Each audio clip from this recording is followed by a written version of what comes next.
Welcome to Jessum Guy's podcast. I'm Jessum Guy, and this is episode 6.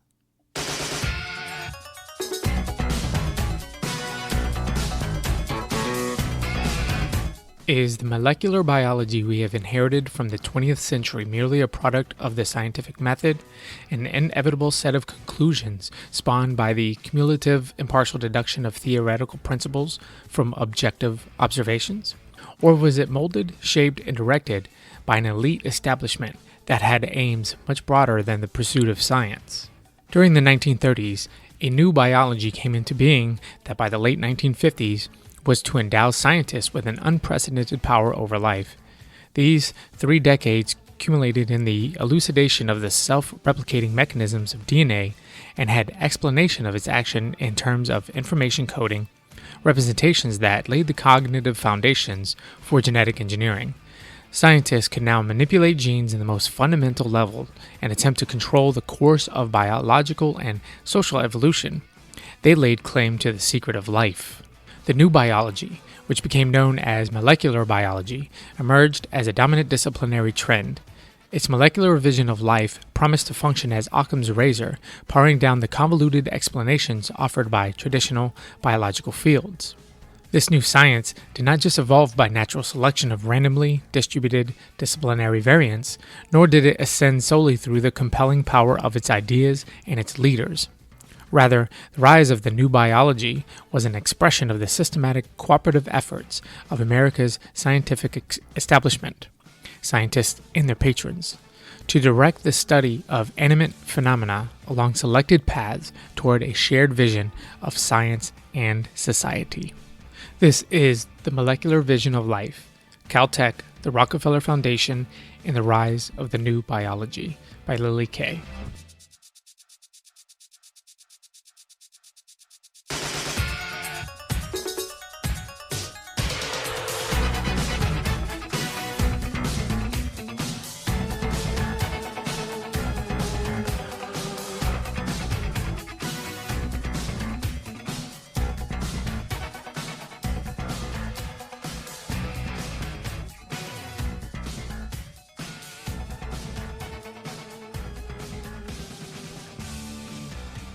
All right, so who was Lillie K and why should we care about this book?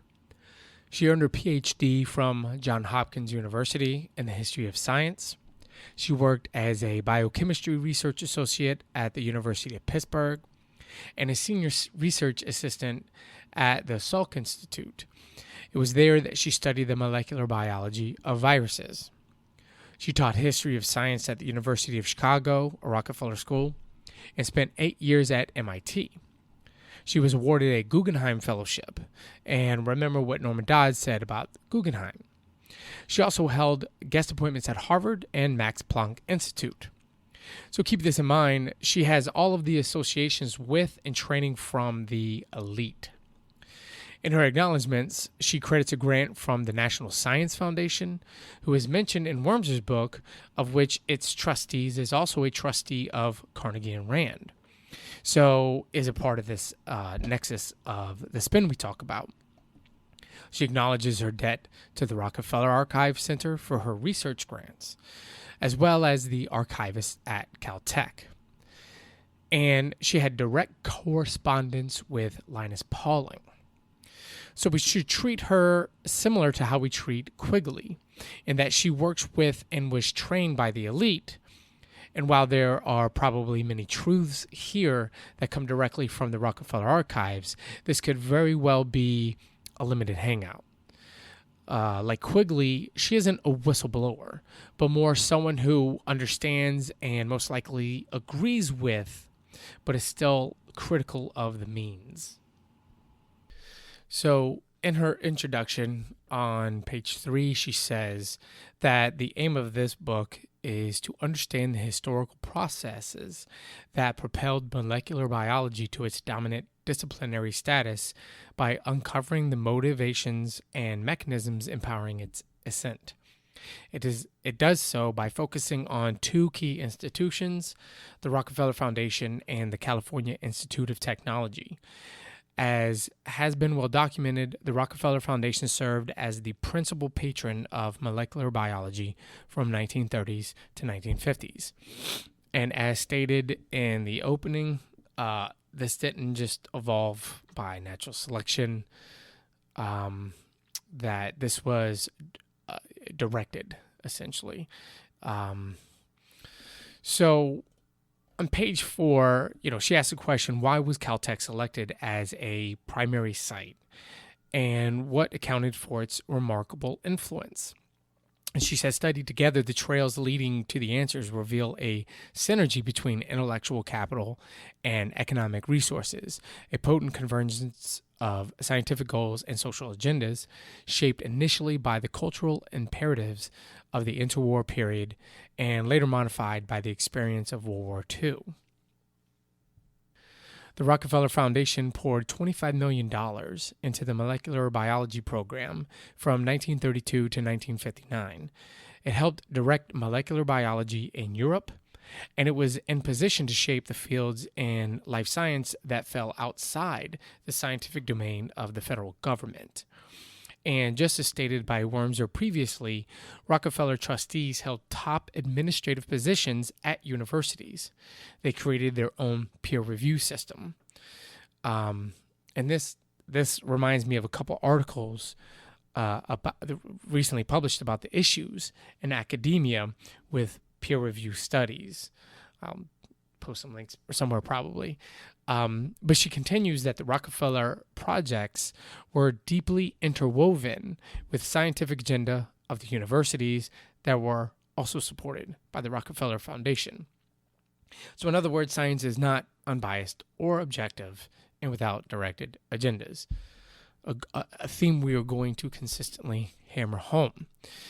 The Rockefeller Foundation redirected academic practice, creating institutional mechanisms compatible with the foundation's designs, which was the drive towards cooperation, interdisciplinary cooperation, with its emphasis on group projects.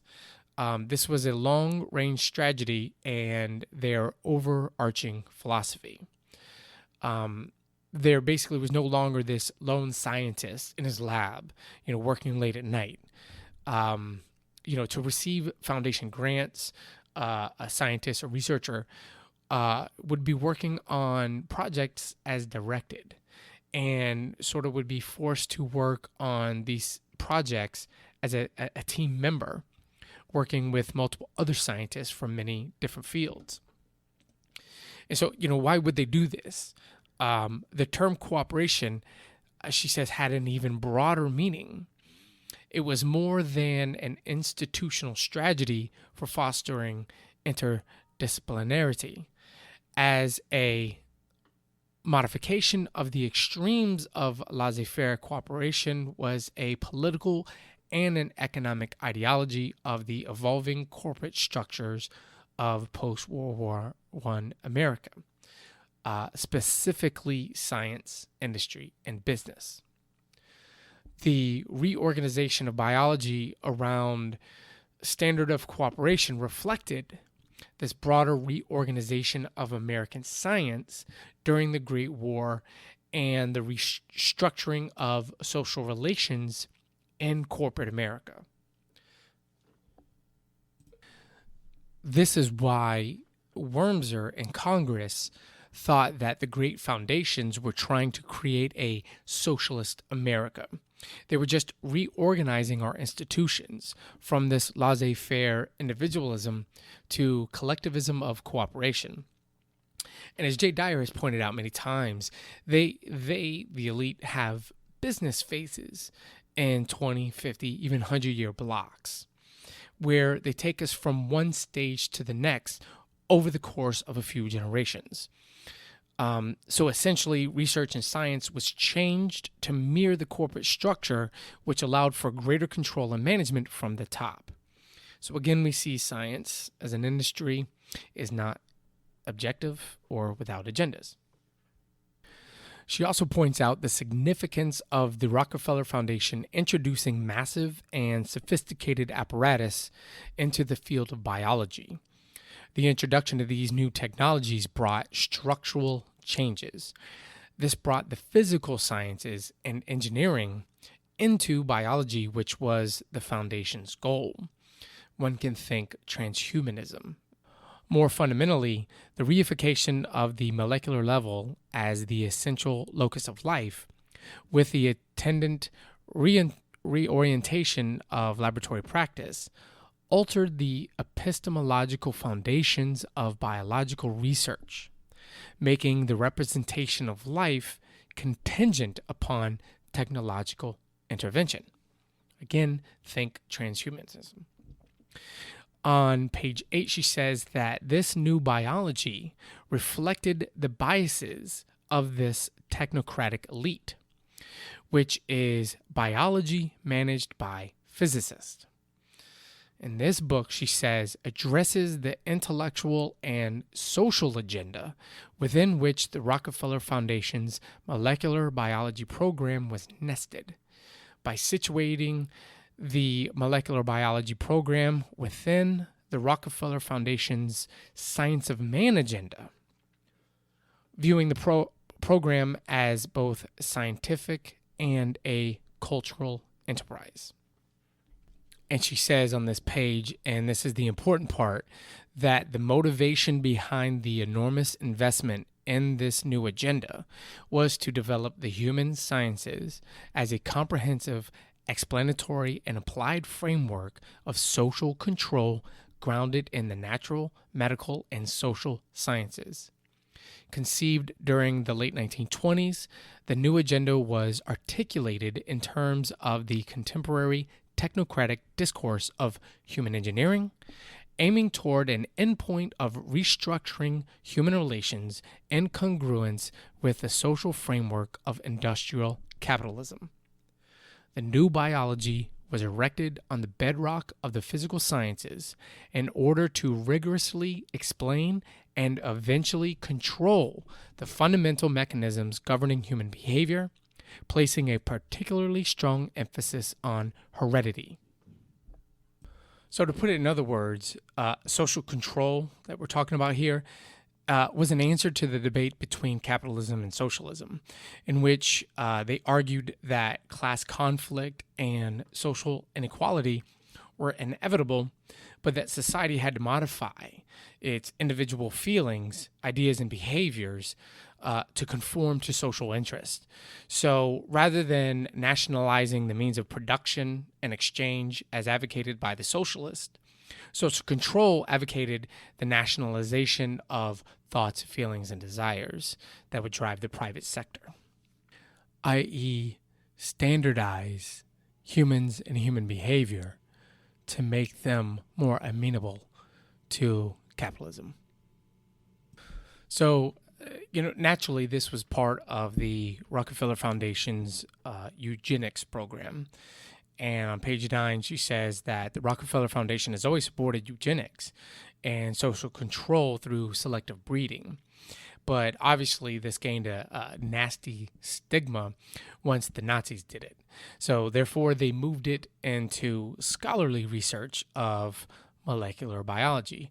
But it still maintains its eugenic goals of selective breeding for human control. And in other words, what they did was they hide their agendas of social engineering behind the cloak of almighty science. And the Rockefeller Foundation supported biology since the early 19 teens and was the main force behind the social sciences to build a base of technical expertise in order to lay a foundation for social reform. And she says, quote, "We shall see how the social goals of the private sector, as individuals and collectively, interacted with the research goals of these life scientists in a mutually enhancing manner, as a nuanced process of consensus formation." End quote. And this is sort of the melding of the private public, like Zbigniew Brzezinski wrote in Between Two Ages. So on page 10, these foundations mirrored the corporations and their visions reflected their ideologies. There was no separation of purpose between corporations and foundations. Their projects aim to restructure human relations and to develop social technologies commensurate with the material and ideological imperatives of industrial capitalism. This last sentence is funny because you see this in practice when you pay, attention to this new woke capital phenomenon. The ability to get the disenchanted to purchase their revolution, to commercialize and monetize countercultural identity and to direct grassroots movements. And, she points out there wasn't a top-down control or a subversion of the sciences. Rather, the two reinforce each other in a circular manner to form a hegemonic block, sustained by formal and informal systems of incentives and power sharing, particularly through half-conscious modes of complicity.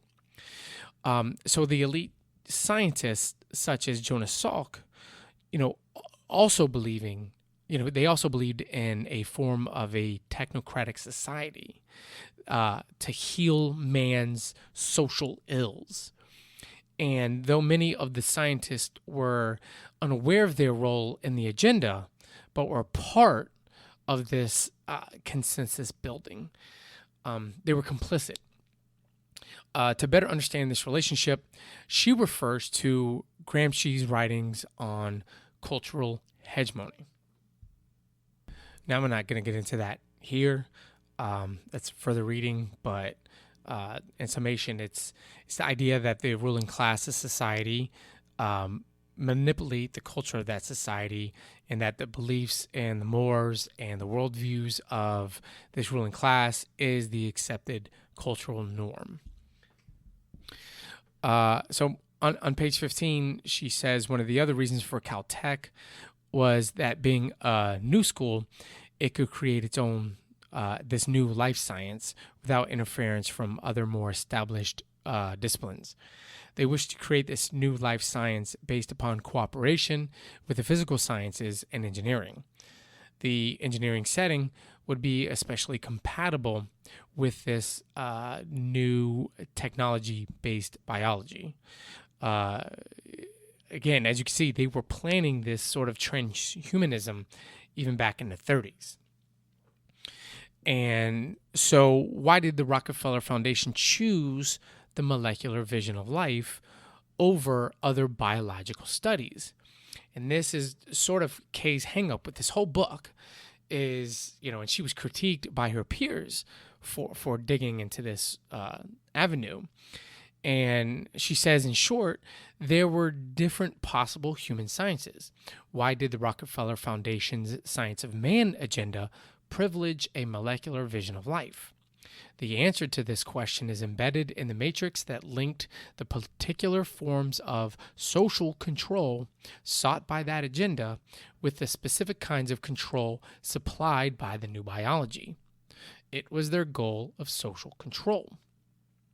And she says this Baconian tradition, they aim to manipulate and control nature for the utility of man and collapse the dichotomy of the natural and the artificial. And again, I'm quoting from page 17. Quote, the Rockefeller Foundation officers and their scientific advisors sought to develop a mechanistic biology as the central element of a new science of man whose goal was social engineering. In the social sciences, the emphasis on controlling human behavior gave rise to mechanistic conceptions of behavior, personality, and socializations. Interventionist strategies were inscribed into these scientific formulations. The life sciences aimed to map the pathways and the molecular labyrinth of the human soma and psyche in order to control biological destiny. A biology governed by faith in technology and in the ultimate power of upward causation is far more amenable to strategies of control than a science of downward causation, where elements cannot be fully understood apart from the whole. there is a seductive empowerment and a scientific ideology in which the complexities of the highest levels can be controlled by mastering the simplicity of the lowest. The molecular vision of life was an optimal match between technocratic visions of human engineering and representations of life grounded in technological intervention, a resonance between scientific imagination and social vision. And again, the understanding of upward versus downward causation. Upward causation, you can control the whole by controlling the part down to the molecular level. That was just the introduction. Now we're moving on to chapter 1, which he calls Social Control, starting on page 22. And this chapter about social control starts with Edward Ellsworth Ross, who was not a very nice guy, kind of a dick. His new sociology was a new discovery in which ways society exercised social control. So through the concept of social control, he intended to empower sociology by supplying it with an analytical framework grounded in liberal premises and socio-psychological sciences. His book, Social Control, published in 1901, revolutionized the discipline of sociology and shaped other human sciences. The social sciences have a profound impact on the direction of political science, economics, and psychology. And in the biological sciences, it influenced the course of genetics, eugenics, and psychobiology. In its later technocratic forms, social control would play a critical role in the conception and design of the molecular biology program during the 1930s. So the field of sociology as a science was built around the premise of social control. Within this social psychology, it was the elaboration of the framework of social control that later channeled research into studying personality and behavior, which linked it to the biological sciences.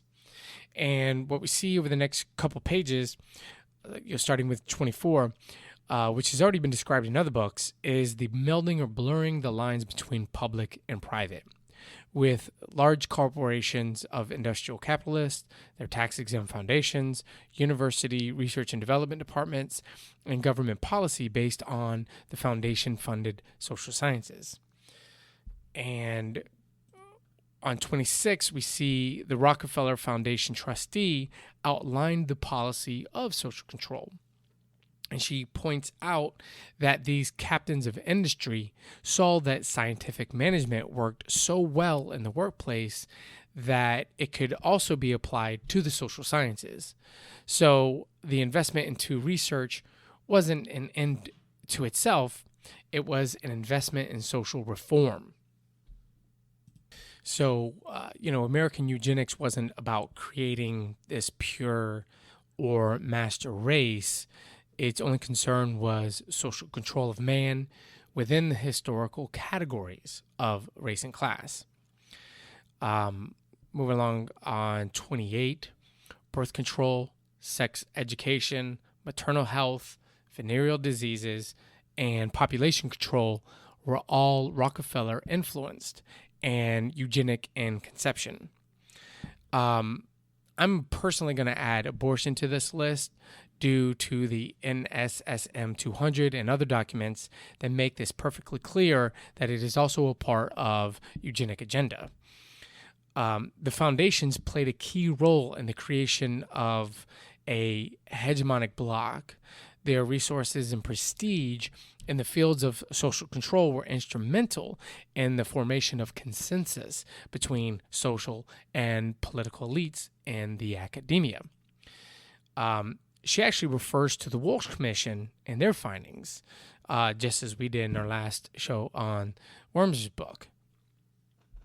She says, quote, "The Walsh Commission identified the foundation as a thinly disguised capitalistic manipulation of the social order and challenged the wisdom of giving public sanction and approval to the spending of a huge fortune through such philanthropies as the Rockefeller Foundation." She also quoted James McKean Cattell editor of the Science, his criticism, where he said Rockefeller and Carnegie fortunes supported university research only indirectly, that they had already played a decisive role in shaping scientific knowledge and in higher education. But as she states, this was a minority that were dissenters. The majority of researchers would beat down the doors of the foundations looking for grants, promising the relevance of their own research. So if you have cash in hand and you're promising to give it to anyone who can give you the answers you are looking for, you'd probably find many that would tell you what you want to hear and give you what you're looking for. So, again, science and research isn't without its biases. Pretty relevant, we see, just as in Tragedy and Hope, that the First World War altered life in America. And Kay points out how it changed scientific life by catapulting it to dominance. The technology we enjoy today came about due to the war effort. Some have speculated that some of this might not have been created if there were no wars. We can speculate on that. But as quickly noted, social changes that would take many generations to come are brought about rapidly by war and global conflict. So, this led to the giants of science lobbying against government control over funding to get private funding from the foundations. This was the merging of academia and the private sector. The Rockefeller Foundation strongly backed the establishment of the National Research Council and the Social Science Research Council, as we have already discussed in Wormser's book. And this falls in line with what Quigley says about banking families' creation of large foundations that control over some of the major universities and their research.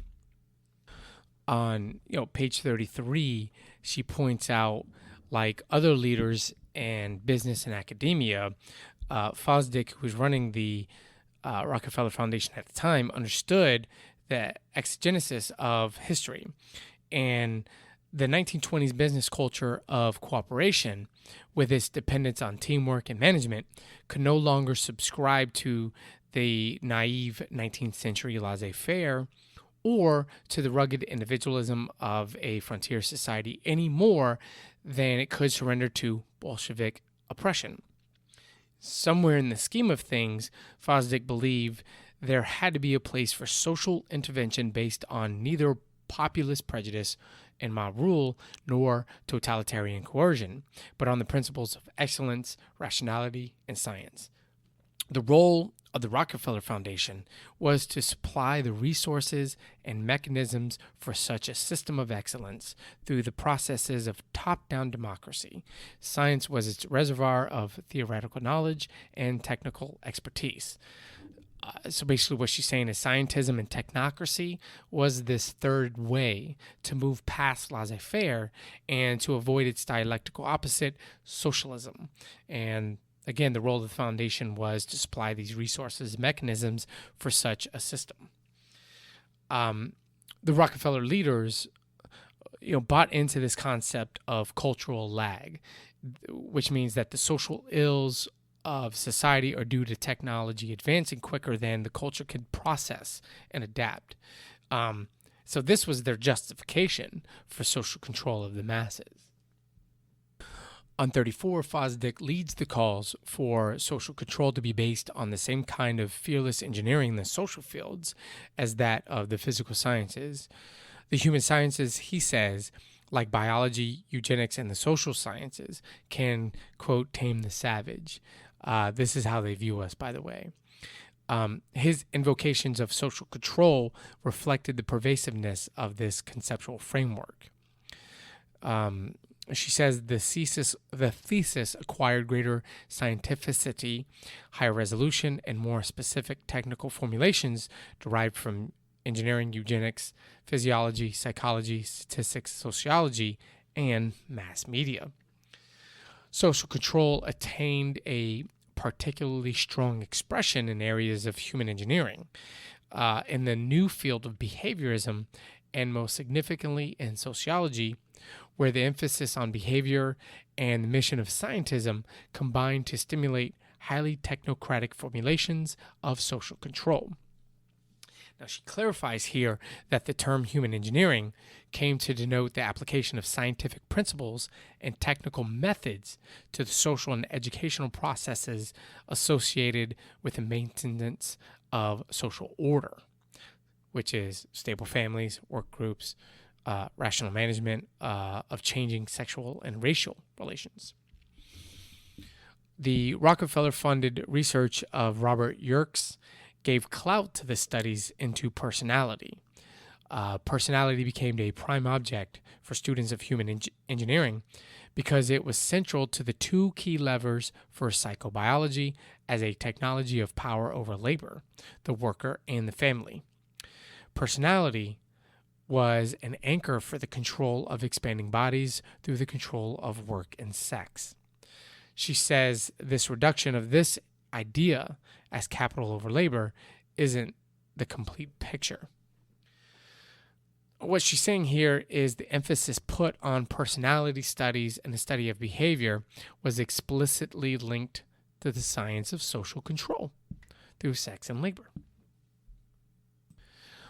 On page 35, by the 1920s, behaviorism was an influential trend in academic psychology. J.B. Watson's Behaviorist Manifesto, written in 1913, promoted a new psychology whose theoretical goal is the prediction and control of behavior. The Rockefeller philanthropies played a pivotal role in shaping and promoting these trends during the 1920s through massive funding, vigorous institution building, and the energetic leadership of former Chicago psychologist Beardsley Rummel. The strategy for lifting the social sciences up to the Comtean scale was intended to prod their philosophical musings from armchair lethargy into the laboratory of social control. So they poured a lot of resources into legitimizing behaviorism. And she says, to be sure, Rummel merely epitomized and empowered the growing trend of scientism during the 1920s, which aimed to endow the human sciences with power of prediction and control through the quantification of human behavior. There was a shift in scientific interest and emphasis from understanding to control, from knowledge to management and direction. The Rockefeller-supported institutions shaped research agenda in the human sciences by playing an important role in determining not only what should be studied, but how it should be studied. And this was Worm's critique as well as many of the scientists and professors that testified to the Reese Committee. And by the 1920s, social control formed the dominant paradigm in the human sciences. F.E. Lumley's book, Means of Social Control, synthesized the accumulated knowledge on the subject. And how is social control defined by the Rockefeller Foundation scientists? On 36, quote, we might speak of it as the practice of putting forth directive stimuli or wish patterns, their accurate transmission to and adoption by others, whether voluntary or involuntary. In short, it is effective will transference. Ideally, social control would be in the hands and the interest of the inclusive group, whatever it is. Practically, however, it is in the hands of, and often in the interest of, some few members who have usurped power and know how to use it. End quote. And so we see here, to wrap this up, the social sciences, behaviorism, psychology, sociology, tons of money was dumped into these institutions and this research by the Rockefeller Foundations to give it its legitimacy as a science. And the reason was because of its usage in social control and human engineering. And so she says on 37 that they realized by the late 20s that genes were pleiotropic, simultaneously influencing several traits, and decisive proof that many traits were polygenic, which means determined by the action of several genes, and that a single gene did not determine a phenotypic character. Now, this didn't change their want of eugenics. It was just a delay, which made them shift and fund more research. Again, they have an agenda and an end goal in mind and proceeded to shape the sciences to meet that goal. And once again, eugenics was seen as prejudiced against race and class, but the growing authority of the social sciences allowed them to shift it away from racial determinism. And this is when we see the shift from explanations in human relations go from race to culture. The rise of Freudianism and behaviorism allowed a different explanatory framework other than hereditary. Now, the differences in individuals are no longer based on race or sex, but on external and social issues. Again, since they couldn't figure out which genes controlled which behavior and such, they shifted the paradigm to something that they could control. And this is what we see from the hard left today, the far left. Any indication that IQ or cultural differences are based on race is immediately shunned and considered racist. And this mixed well with Marx's economic determinism and historical materialism, and liberalism's push for equality above all else. She says on 39 that with the election of Herbert Hoover, who worked to create the associative state, whereby he sought the benefits of scientific rationalization and social engineering, and the merger of the two largest Rockefeller foundations, it formed the synthesis of a sort of private government. The foundations funding and controlling research and cooperation of government agencies. It is at this time the Rockefeller Foundation took over the program of the natural sciences. For greater detail on how significant Hoover was in building this new era associative state and how this ideologically aligned with everything here about the foundations and industrial titans, you can read Ellis W. Hawley's Herbert Hoover, the Commerce Secretariat, and the Vision of an Associative State, 1921 to 1928. On page 40, she talks about Max Mason, a physicist, which was the president of the foundation in 1929 and was named director of the Natural Sciences Division, which was taken over from the International Education Board.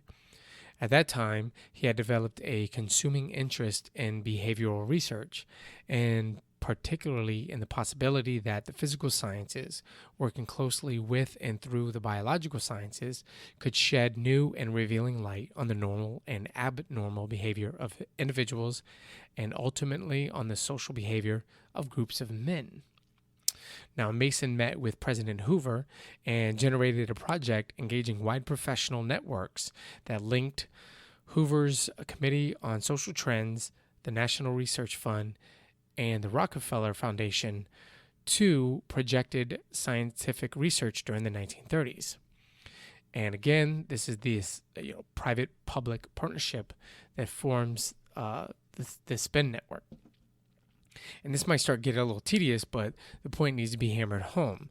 The foundation's creation and control over the social sciences and merging with engineering and physics with the expressed intention of social engineering and controlling man. So moving along to page 45, as the Great Depression hits and starts to take its toll on the citizens begin to reject the marriage of big industry and big science as they saw it leading to their unemployment and to the excesses of the rich. But at the same time, the foundations began to shift their attention to social sciences, which the citizens gladly accepted. It was at this time the Rockefeller Foundation launched their Science of Man agenda, which, according to Kay, echoed their 1920s prescriptions for taming the old savage. Now, I pointed this out as another example of how, out of crisis and social unrest, usually manufactured from the top, it is used as a dialectic to get the people to accept or even to ask for something that is not in their best interest, but actually serve those at the top.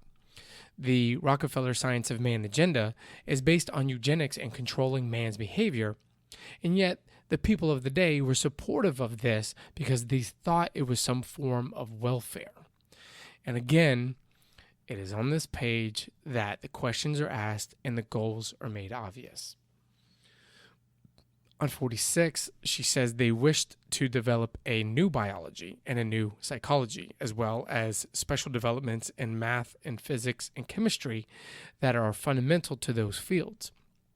This new science of man would be based on current and future theories and techniques of social control. Many scientists, philosophers, and statesmen shared this conviction and possessed the necessary techniques the trustees noted. But stimulation, support, and leadership were lacking. The Foundation's goal was to provide the leadership and the resources for this coherent and strategic attack on the problems of human behavior. Their concentrations are directed to the general problem of human behavior with the aim of control through understanding. The social sciences, for example, will concern themselves with the rationalization of social control.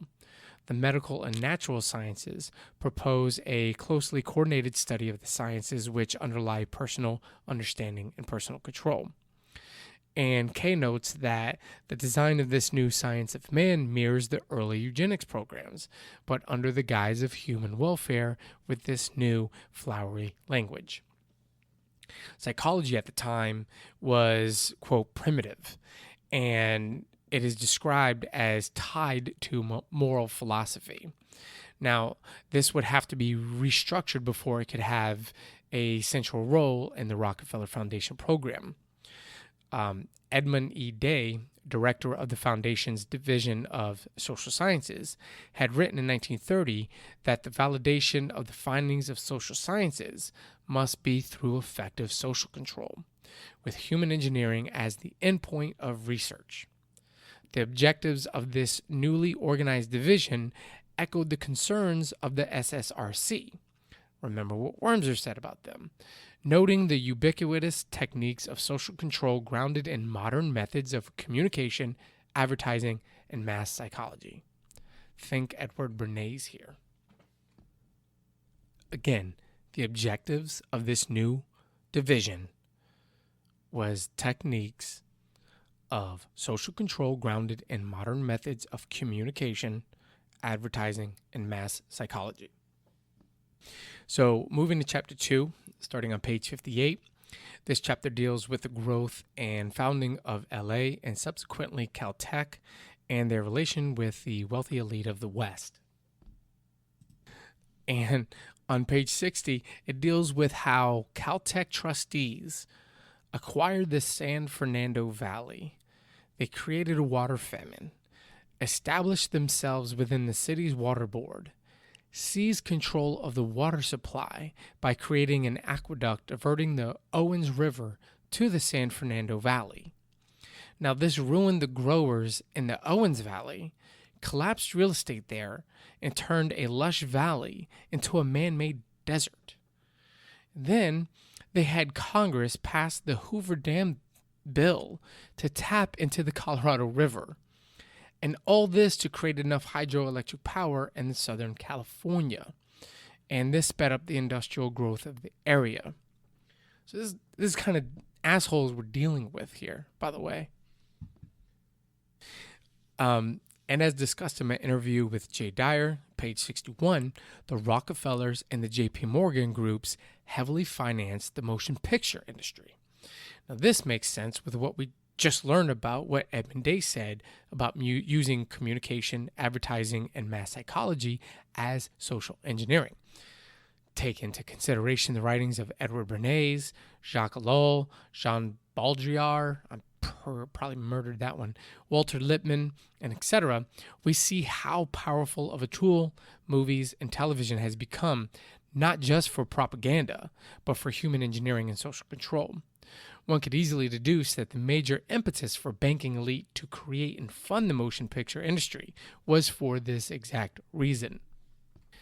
And a funny thing to note, these guys that built up Southern California to what has become today were all what you would consider white supremacists.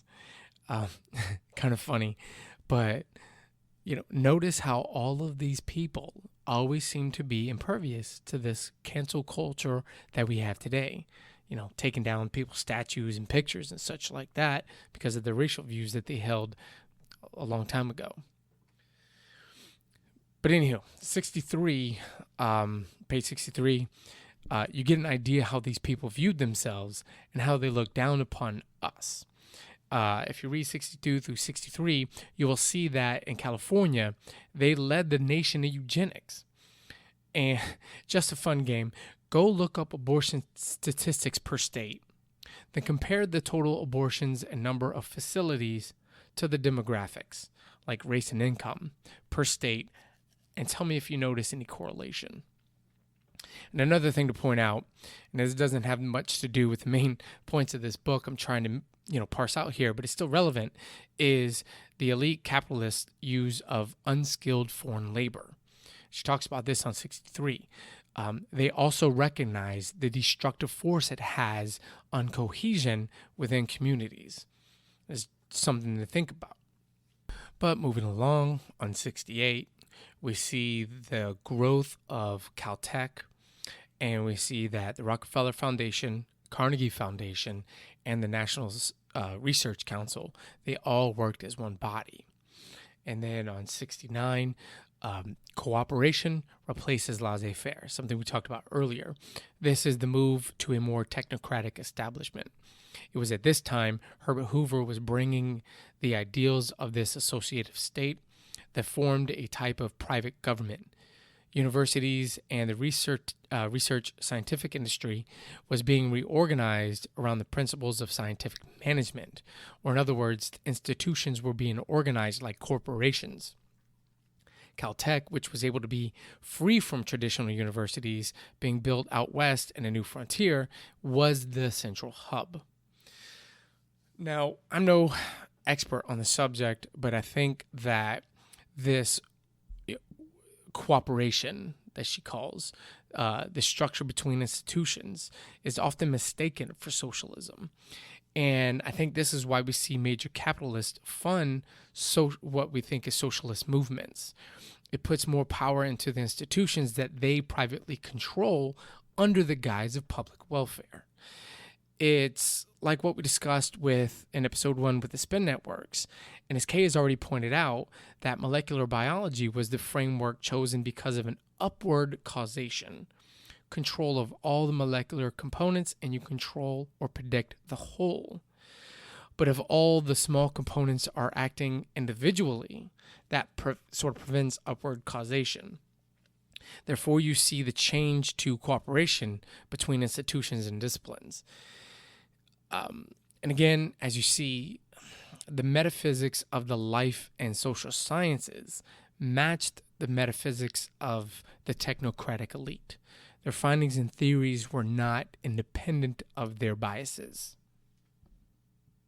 So moving to chapter 3, which is about this new biology division under Thomas Hunt Morgan at CalTech. On 79, she says that T.H. Morgan, who established the division of biology at CalTech, was the one responsible for laying the theoretical foundation for Darwinism. Now, in his era, it was described as the eclipse of Darwinism. Many scientists started to critique natural selection, including T.H. Morgan here. But eventually, it was his work in genetics that allowed Darwinism to progress, essentially contributing to the neo-Darwinian synthesis. Now, you can draw your own conclusions here, but the guy working at Rockefeller schools provided the answers to the flaws in Darwinism that we currently accept today. Now, she points out he was childhood friends with Simon and Abraham Flexner. Abraham Flexner of Carnegie Foundation and Rockefeller General Education Board also set up the Institute for Advanced Study. And per Tragedy and Hope, Institute for Advanced Study was a copy of the All Souls College we learned about in Tragedy and Hope. Now, this school helped to transfer the intellectuals out of Europe into America under the guidance of the banking elite, which is what we also saw with the New School for Social Research being used to bring in the Frankfurt Marxists to America.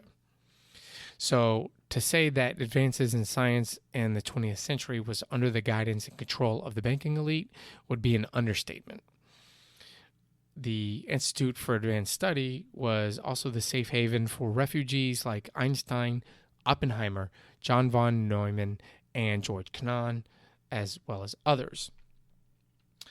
The overlap between the Institute for Advanced Study, RAND, ARPA, and the Pentagon with Rockefeller Foundation, Carnegie, and the Ford Foundations, all these dots are connected when you read through Tragedy and Hope, Wormser, this book, Lillie K's book, and Pentagon's Brain. And also something, when we're done with this, at the conclusion of this book, we're going to look into Epstein's situation and his links to Rockefeller Foundation, Institute for Advanced Study, Harvard, and transhumanism. It's going to be pretty interesting. But back to T.H. Morgan. His institutional network centered around these large foundations, mainly Carnegie and Rockefeller.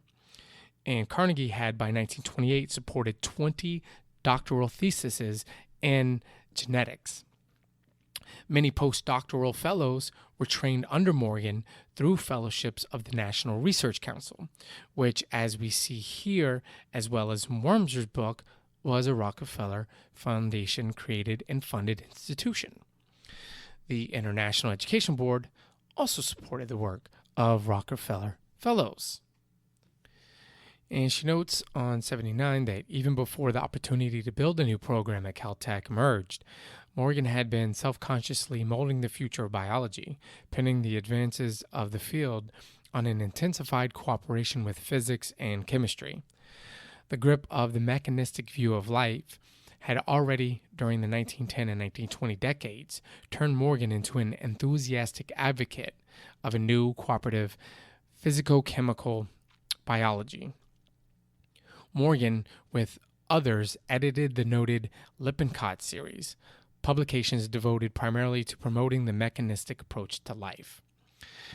And so once again, like a broken record, we see that the worldview and biases of the man who led molecular biology's ascendance as our explanatory framework for life was imprinted within the science. So Morgan didn't come to his own conclusions through the rigors of scientific method. He had a presupposed worldview that he imposed upon the scientific field in which he was helping to create. And droves of future scientists, funded by the foundations, were trained under this man and went on to further the agenda.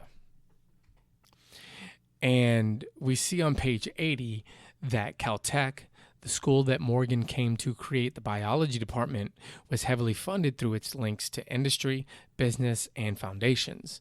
So it's no stretch to say that the school was created and funded to serve the interests of the elite. And what of this new field of biology? Page 82, it wasn't based on pure science for the sake of knowledge, but it was still intertwined with the elite's interest in eugenics. And to get into the mindset of a guy like T.H. Morgan here on 83 and 84, there's some good quotes by someone he worked with, and his elitist views of a superior and an inferior class of human beings. Naturally, he thought he was, one of the superior ones, of course. And so, interestingly, on page 98, CalTech appears to have preceded the official MK Ultra program in using electroshock therapy and electronarcosis as treatments for disorders. They worked with the Department of Psychiatry at the LA County Hospital, and all very similar to the official MK Ultra program. This is also when the Ford Foundation joins and launched its infamous program in behavior science during the early 1950s. And this part should be familiar from the Wormser book that we just covered. Now, moving along on page 160 and 161 within chapter 5, Kay even points out the fact that science does not proceed merely by sober intellectual negotiation. It is a socially charged process with high personal stakes. These are her words. And this is admitted after she tells the story of Linus Pauling's, his work to refute another scientist named Wrench. Now, his published paper was accepted and celebrated, refuting her work. But years later, when science caught up, it proved that her theories was indeed correct. And then later on, 161, this shows the level of influence that the Rockefeller Foundation had on biology, chemistry, and the life sciences. And I'll read this long quote.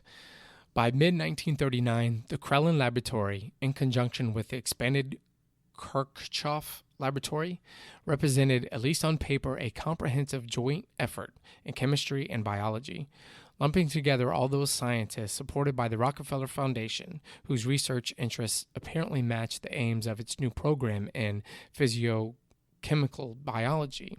Faculty, staff, fellows, graduate students, Weaver prepared a report for the Foundation. Lest any doubt linger regarding the merit of the CalTech project, he pointed with pride to the group working on problems that involved the application of chemistry to biology. They represented training or research experience obtained in 38 institutions, including 15 foreign universities. Elite American institutions such as MIT, Columbia, Harvard, Princeton, Johns Hopkins, Yale, and Cornell, as well as such European centers as Berlin, Göttingen, Oxford, Cambridge, Paris, Zurich, Utrecht, and Uppsala. Some scientists also worked at the Rockefeller Institute, the U.S. Department of Agriculture, and the Food and Drug Administration. This widely trained and broadly experienced group constitutes an impressive proof, I would say, of the fact that this development at the California Institute is already well underway, end quote. So moving to chapter 6, titled Spoils of War, starting on page 164. This is the chapter that sort of ties a little bit closer to Tragedy and Hope, and there's a little bit of an overlap here. Starting on page 171, 172, she says World War II had the effect of coordinating the private-public partnership, allowing the Rockefeller-funded universities and programs coordinating with government agencies to lead the research and development for the war effort, essentially giving the Rockefeller Foundation the green light to start building the tech necessary for this global order. And this is when the relationships between government and universities changed. Now, this is also laid out in Tragedy and Hope, starting on pages 836 and on to pages 840 and 841. And as we learned in previous Tragedy and Hope talks, the world wars had an effect of driving massive shifts and changes very rapidly that otherwise would take generations. Now, this hastened the move towards technocracy. This is when the rationalization and science was brought into all aspects of human life. And so we see on this page, Vannevar Bush, vice president of MIT, led the drive for Roosevelt to create the National Defense Research Committee and later the Office of Scientific Research and Development, under which Bush would be director. Bush also would be president of the Carnegie Institution at the same time, completing the relationship between the foundations, government agencies, foundation-funded agencies, and the universities. Little known fact, Vannevar Bush also led agencies that created the atom bomb. We also see a name on this page, Frank Jouett, who was president of Bell Telephone Laboratories, as well as the National Academy of Sciences. We see here James Conant, president of Harvard. Now, he led the committee on the Manhattan Project. He was also, according to Tragedy and Hope, page 937, he was also beholden to the bank elite. But back to Kay's work here. She seems to suggest the wartime efforts gave cover and actually enhanced the eugenics programs of social control. It allowed for more experimentation under the cover of war efforts. And this also relates to the rise of Rand Corporation and game theory. Nevertheless, Kay lays out biology's role in the wartime effort, and a lot of her research overlaps with Quigley's. And on page 174, once again, we see admissions of claims of scientists based off of mere assumptions with no experimental data to prove their claims.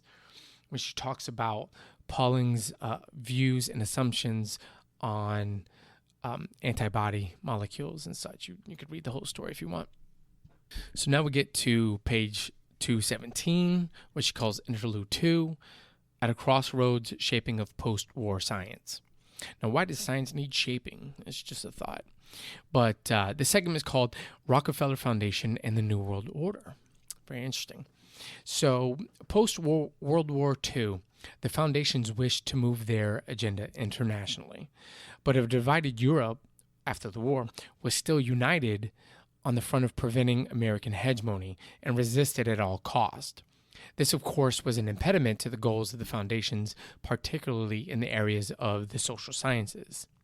So again, if your agenda is a one-world government, you need to be international, of course, and internationally unified on all areas of life.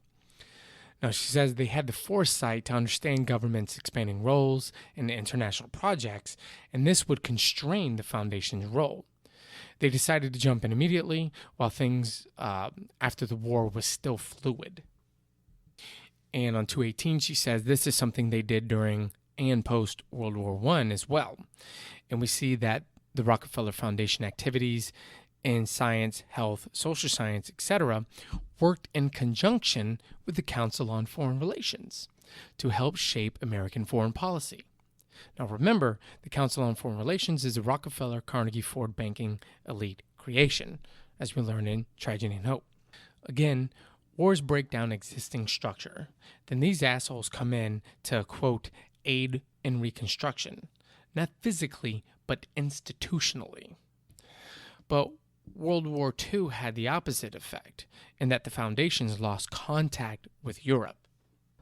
And on page 218, very significant, she notes, in December 1946, the Special Committee launched its new policy, accommodating its work to a new world order where anti-communism became an organizing principle behind intensified efforts towards internationalism and cooperation dominated by Western interests. Now, this is a significant statement. If you do not know by now, communism, from the French Revolution to the Russian Revolution and Bolshevism, is a banking elite creation. And so, as we see, anti-communism was the guise or excuse for essentially forcefully spreading American liberalism. Also, the other dialectic of a banking elite creation. Jay likes to point this out all the time. The elites control over both sides of the dialectics, and this is the prime example of that. And on page 219, there's more interesting admissions that I don't believe are covered in any of the history books that I know of. The Berkeley Cyclotron project was financed by the Rockefeller Foundation, and it was diverted from its role in medical applications to produce fissionable material for the atom bomb. E.O. Lawrence, the guy who invented the cyclotron and worked on the Manhattan Project, was quoted as saying, "If it hadn't been for the Rockefeller Foundation, there would have been no atomic bomb," end quote. And again, this is something that Jake pointed out many times covering these globalist books. They created the bomb almighty, then use it as the pretext to control man so we don't blow ourselves up. And so we see that pretext here on this page as well. Rockefeller Foundation projects revolving around social engineering and human behavior, in national life, and in international cooperation. And this, social engineering, this is why they fund so heavily the social sciences, medicine, agriculture, for the food you consume, biology, reproduction, etc., etc. As stated here, it's not just for pure knowledge, but with emphasis on the application of said knowledge. And she says here, this is when they put the full court press on the social sciences, psychology, neurology, endocrinology, sexual behavior, and the like. So from 219 to 220, we see that they continued and ramped up eugenics after the war, but just changed the language to conceal the true nature of their efforts. And again, to point out, eugenics isn't as much about sterilization of the unfit or brown people as it is genetically hijacking evolution in their worldview. It involves the perfection of man.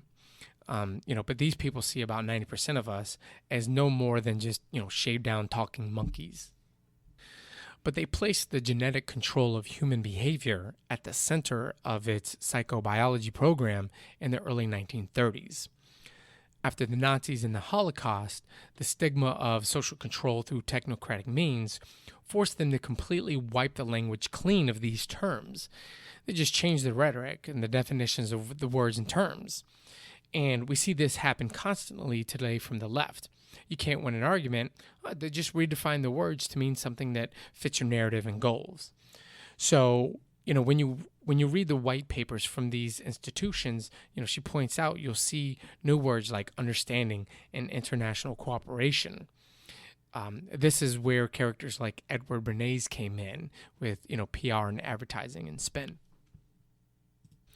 And on page 221, very significant, she notes the Rockefeller Foundation's amplification of international interest.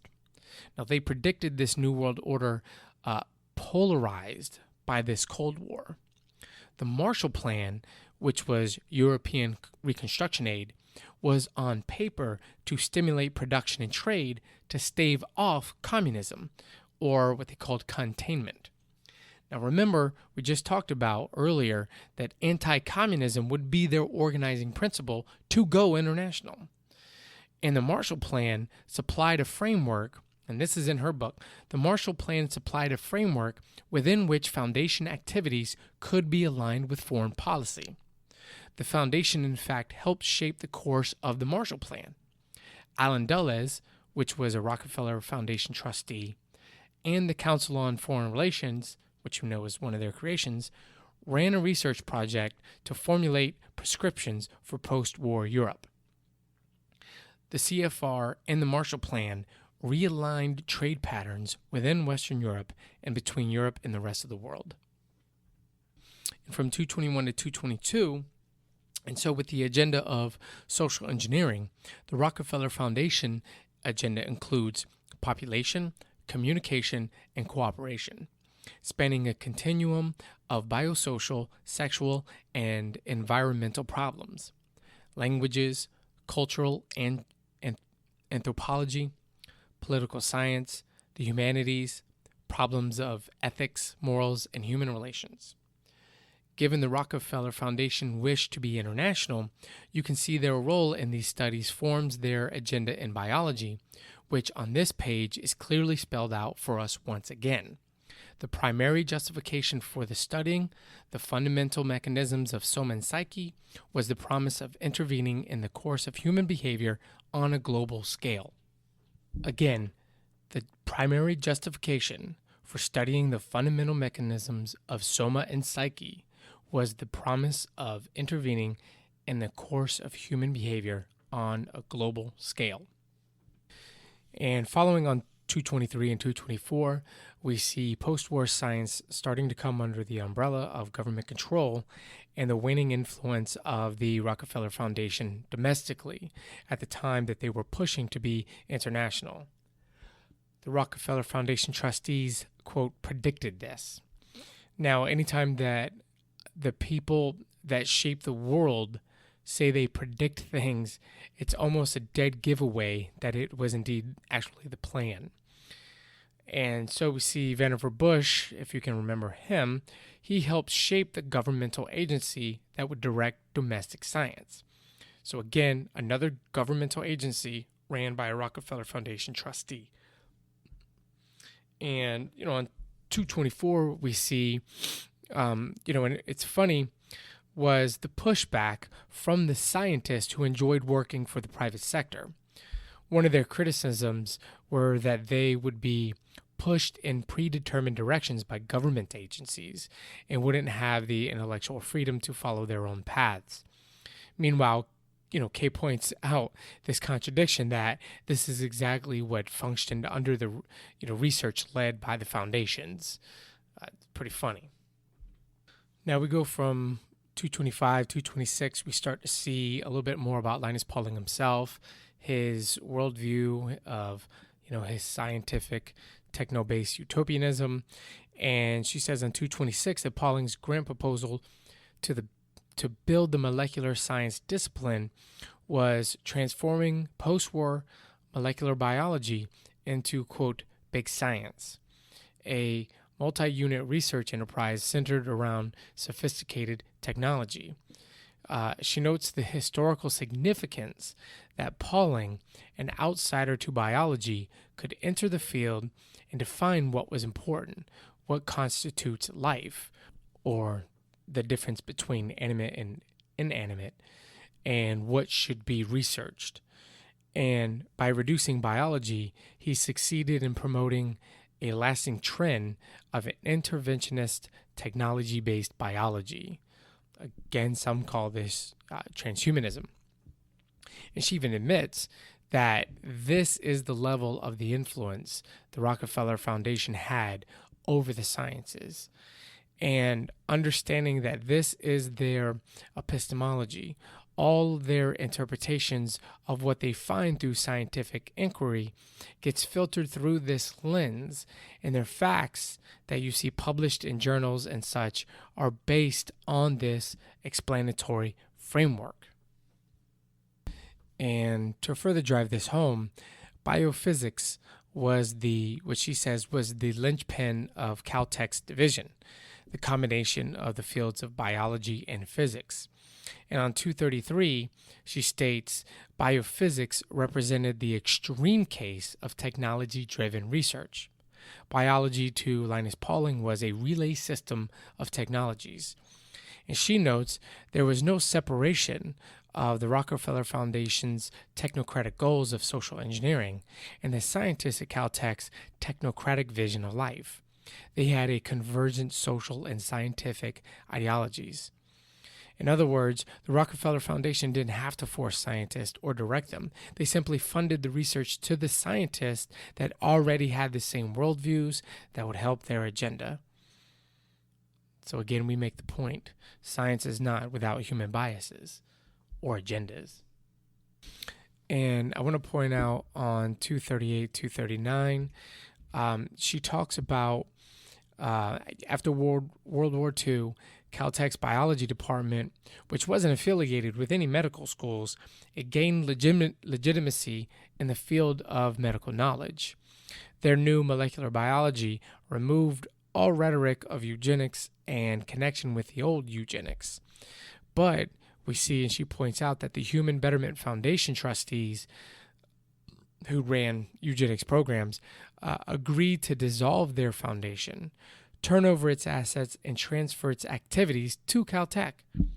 So I point this out because this is what they do when people find out and get pissed off. They water down the language, break up the visible institution, and just move the program within another institution with credibility and prestige.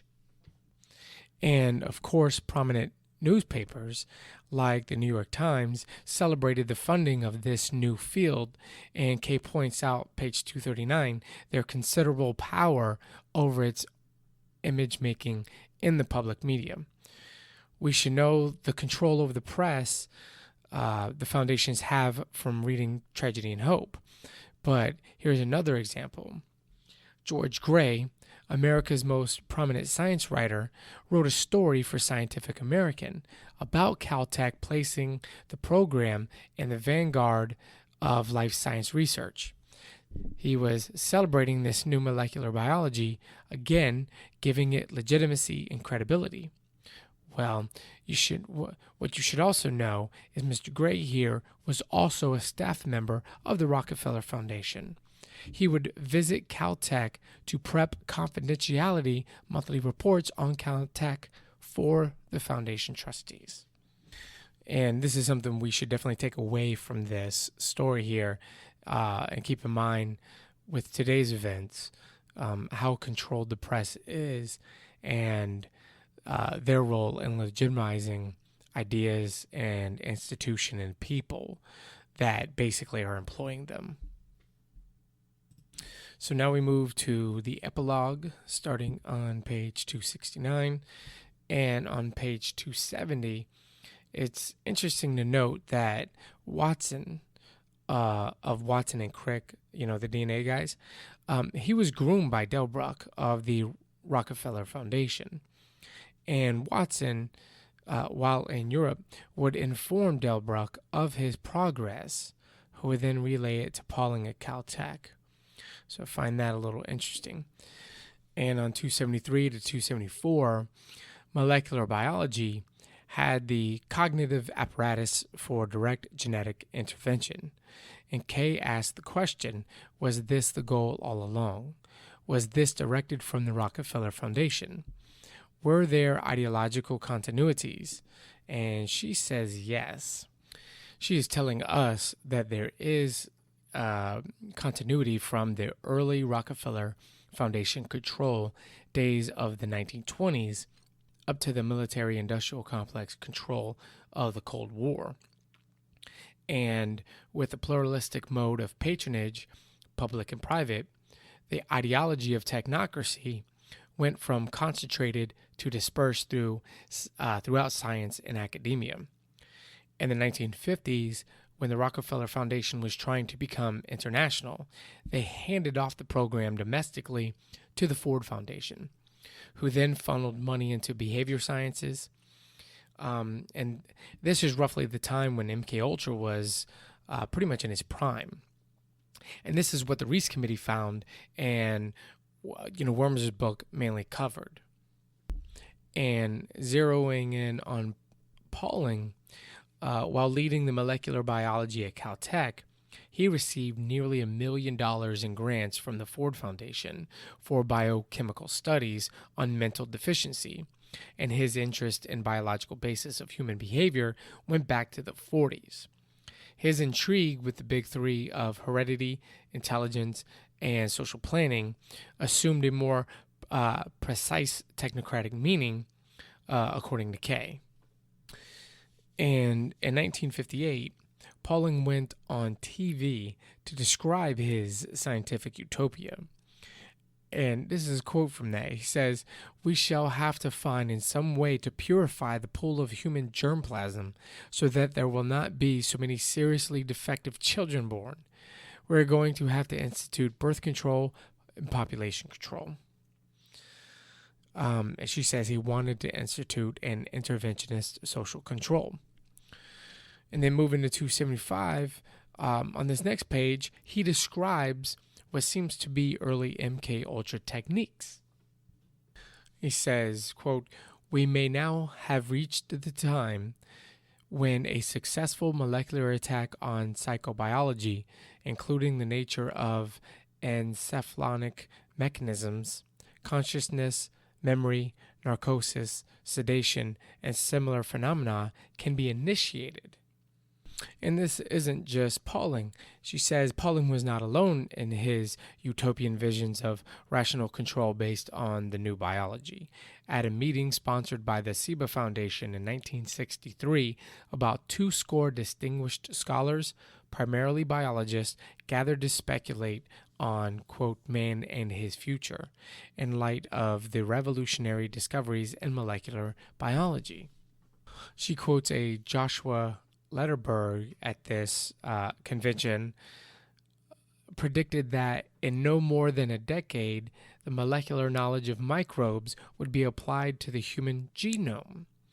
And as he saw it, the ultimate application of molecular biology would be the direct control of the nucleotide sequences in human chromosomes, coupled with recognition, selection, and integration of the desired genes, of which the existing population furnishes a considerable variety. These notions of a future eugenics are, I think, the popular view of the distant role of molecular biology in human evolution. And So we see here that they saw molecular biology as giving them the power to enhance or control human evolution. And this alchemy goes back through the occult for like hundreds of years. It's not a new idea. Uh, just understand that these people study humans, behavior, heredity, diseases, biology, chemistry, etc., not to assist man, you and I, but ultimately to learn what it means to be alive and hijack it and control it.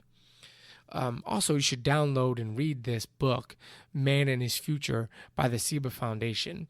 If you want an idea of how these people think and what they have planned for us in the future, you should read this shit. It's crazy. Also, a side note, Julian Huxley was a speaker at this conference, so that should give you a pretty good indication that this is pretty damn bad. And so, moving along, she says the most prized feature of genetics resided in the control of intelligence, naturally. And, quote, surely the same culture that has uniquely acquired the power of global annihilation must generate the largest quota of intellectual and social insight to secure its own survival, is what this Lerderberg dude argued. So again, we see this justification from these people all the time that, oh, we have nukes now, so we should completely control all human beings and all aspects of life so we don't blow ourselves up. And this is the most ridiculous and absurd assumption and justification, but this is what we always see from these people. I mean, we just read that E.O. Lawrence said that without the Rockefeller Foundation, we wouldn't even have nukes. Now here we are, the Rockefeller Foundation, and his people saying, well, human beings got nukes now, so we must completely control everything. So man don't blow himself up. Well, how the hell are we going to blow ourselves up? We're not the one who controlled the nukes, created the nukes, or any of this nonsense. And so you see, they want to control also the hormonal function, the brains and intelligence, all chemically. Now, just look around you today. There's a lot of interesting stuff going on regarding hormones and chemicals. I'll just leave it at that right now. And also we see that Mr. Francis Crick is here at these meetings, and he's on board with technocratic eugenics. And we see in the middle of this argument back and forth that they also admit that personality is under genetic control as well. Now, most people think of personality as sort of an environmental thing. So could this be early admissions of, early MKUltra findings? But throughout these couple pages, we see that the leading scientists were all enthusiastic about social control through molecular biology. It even says in here, they even wanted to mark people on their foreheads with a symbol showing if they had sickle cell or any other genetic defects, like a tattoo on your forehead. Think about that. And these are the people writing your textbooks and teaching in major universities and passing this shit down to your kids in high school and middle school. And wrapping up this chapter on 277, so science through the paradigm shift of post-World Wars still retained its eugenic goals of social control. And K notes, quote, more importantly, the authority of the underlying epistemological stand did survive the paradigm shift and change in patronage. The premise that the soma and psyche are essentially the outcome of genetic determined activity of macromolecules, and that these mechanisms of upward causation should be the principal basis for intervening in higher order life processes, has acquired even greater intellectual vigor and social legitimacy. End quote. Now, she doesn't say this outright, but learning about MKUltra, this all kind of seems pretty spot on. And we finally made our way to the conclusion, starting on page 280. And so we see constantly from the elite in their writing that this is just the natural progression of things. Things just evolve this way. But this, like usual, is the opposite. It was directed this way from its inception. and social engineering and eugenic goals played a significant role in its design. The Rockefeller Foundation's program, Science of Man, a cooperative venture between the natural, medical, and social sciences. This agenda sought to develop a comprehensive science of social control and a rational basis for human engineering.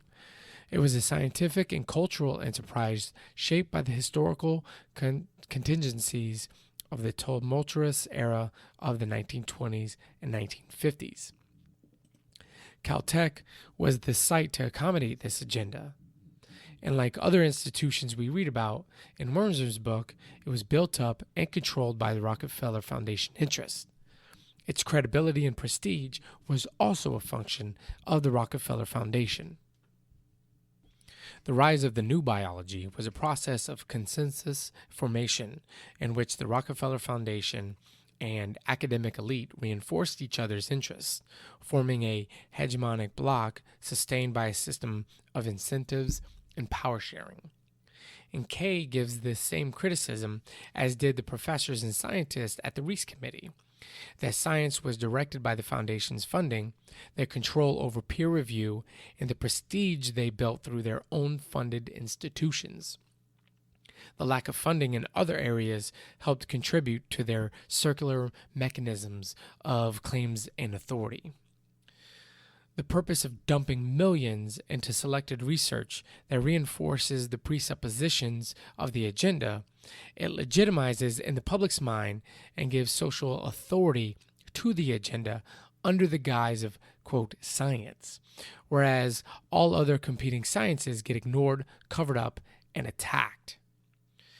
Another purpose of the heavy funding into which direction science goes is to redefine what problems are central. And this was another critique Wormser had. Targeting and amplifying. And then this is the shit we see in the social science as well as the liberal press. Today, just as a half a century ago, there is a remarkable congruence between the cognitive and social realms, between our technocratic social policies and the technocratic approach to life, health, and disease.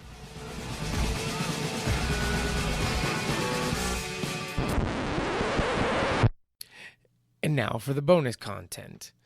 As I've been talking about with the news of the Epstein situation, doing a little digging into Mr. Epstein, found some very interesting connections. So if we start with just his basic Wikipedia page about the Jeffrey Epstein Foundation, again, a foundation, we see just basic research on his Wikipedia that the foundation pledged $30 million to Harvard University to establish the program for evolutionary dynamics. We see that this foundation has also funded individual scientists, including Stephen Hawking, Marvin Minsky, Lawrence Krauss, pretty interesting. But one of the names interesting here was Murray Gell-Mann. Keep that guy's name in mind. And in 2003, Epstein claimed he spent $20 million a year on these researchers. Over the years, the foundation has convened many of these scientists in conferences to discuss the consensus on fundamental science topics such as gravity, global threats, and to the earth and language. As a representative of the foundation, Epstein sat on the Mind, Brain, and Behavior Advisory Committee at Harvard University. There should already be bells ringing and alarms going off here. The Theoretical Biology Initiative at the Institute for Advanced Study at Princeton. Rings a bell. It even says on his Wikipedia, Epstein also served in the Trilateral Commission and the Council on Foreign Relations. Now, the IAS, or Institute for Advanced Studies, we just talked about how it was founded by Abraham Flexner. Well, It is basically, as I discussed before, it's just another, it's a copy of All Souls College, which was a school created by the banking elite. Now, more connections with Institute for Advanced Study. In the Pentagon's brain, it's written that at the RAND Corporation, von Neumann served as a part-time consultant, and von Neumann was lived and spent most of his time working in New Jersey, where he had served as a faculty member at the Princeton Institute for Advanced Study since 1930s, along Albert Einstein. So now we see RAND tied with IAS and ARPA. And what do we know about RAND? Well, RAND is another creation of the banking elite. And again, going back to Pentagon's brain, what do we see? We see the ELIAC 4 was the fastest computer on Earth at that time. The scientist in charge for the project for ARPA was a man named Professor Daniel Slotnick, a mathematician and computer architect, a former student of John von Neumann, and Slotnick had worked with von Neumann on the MANIAC at the Institute for Advanced Study at Princeton, starting in 1952. So again, IAS, ARPA, Pentagon. Now in Pentagon's brain, we also hear about what they call the Jessum scientists. Now during the Vietnam War, the RAND Corporation handled the soft science programs for the Advanced Research Projects Agency, ARPA, for hard science programs in the fields characterized by the use of quantifiable data and methodological rigor. ARPA looked to the Jessum scientists. The Jessums were an elite, self-selected club, mostly of physicists and mathematicians interested in solving problems that seemed unsolvable to the rest of the world. And their only client was ARPA. Now, interesting to note about the Jessum scientists, one of them includes Murray Gell-Mann. He was a Jessum scientist who worked with ARPA, solving some of their most, what she says, esoteric problems facing the Pentagon, as well as the Manhattan Project. Now, Gell-Mann was also a professor at CalTech, where he unsuccessfully tried to get CalTech to open a department of behavioral sciences. And what did we just learn what happened at CalTech? Well, we learned that the Rockefeller Foundation funded, built the institutions, and shaped the 20s trend of behaviorisms, building the social sciences' legitimacy. And this scientism aimed to endow the human sciences with the power of prediction and control through the quantification of human behavior. And once again, bringing it back to Epstein, in 1995, he joined the Rockefeller University Board of Trustees. And since then, he has been one of the heaviest funders in AI science, brain science, all the different human sciences that we just learned the history of. So I'd say that my final conclusion that he was definitely intelligence. Some believe he worked for Mossad. Some believe he was CIA. I believe he was just part of the same social network that we've been learning through Carol Quigley and a little bit with Lillie Kay here, as well as the connections if you read through the Pentagon's brain. So you can kind of put these all together and see ARPA creating the first computers, early creation or attempts at creation of AI, understanding and mapping the human brain, transhumanism, downloading your consciousness to a computer, behaviorism. All these things are interconnected in some massive web. Right now I look like the guy with the strings all over the walls from It's Always Sunny in Philadelphia doing the hand shit. Yeah, that's me right now. I'm trying to show you all this shit's connected for one vast sort of conspiracy of this, I guess you would say, this New World Order conspiracy. And one of the main components is going to be the transhumanism, the idea of merging man with machine is part of this little utopia nonsense. So I know this is a little scattershot and all over the place, but just digging into Epstein and why he was such a shady character and looking at all the connections that this guy touches everything, every connection that there is through all the schools and institutions and RAND and ARPA, the IAS, Rockefellers. He touches on all of these. He has associations with the school. He has associations with all these people. So I thought that was kind of interesting. And that'll wrap this one up. This episode is done. I hope this brought a little bit more clarity to the points that we're trying to make and a better understanding of what's going on behind the scenes in our world.